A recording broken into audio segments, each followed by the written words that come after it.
So apparently, comedian Mlamua hosted his first ever comedy show inaitwa Let Me Explain. But his show will come with a lot of attention all over social media. Because 1 week before the show, Mlamua announced the breakup between him and his girlfriend Ruth K. But I know, mimi na wewe tulidhani ni just kiki, cloud chasing, so that tickets za show zikuwe sold out.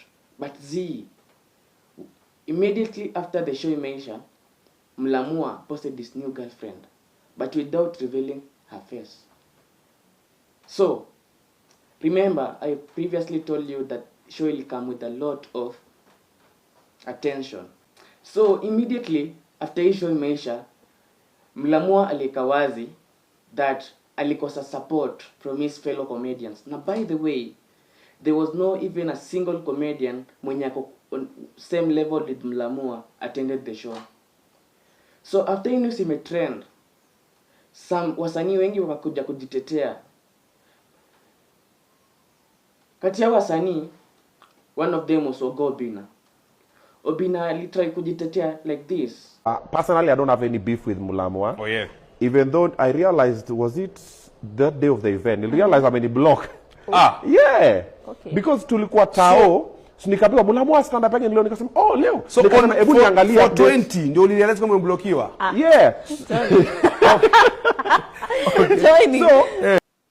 So after Obina amejaribu kujitetea on that interview, Mlamua replied, Hey, ndugu Obina kakangu, sijui shida inakuanga wapi, Nashuku wewe ni mgonjwa, you are suffering from ADHD, attention deficit hyperactive disorder. You can Google that, You like being at the center of everything. Uko na maoni ya kila kitu bana, Harusi imefanywa, you want to be the center.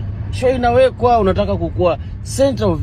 But najua unajiuliza, shida hii vita yote nini imeleta? Watch this video.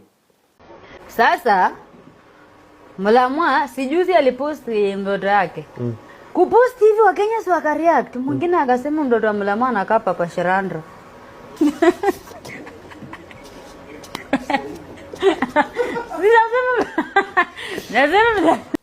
But anyway, watu wengi wanasema Mlamua mwablock.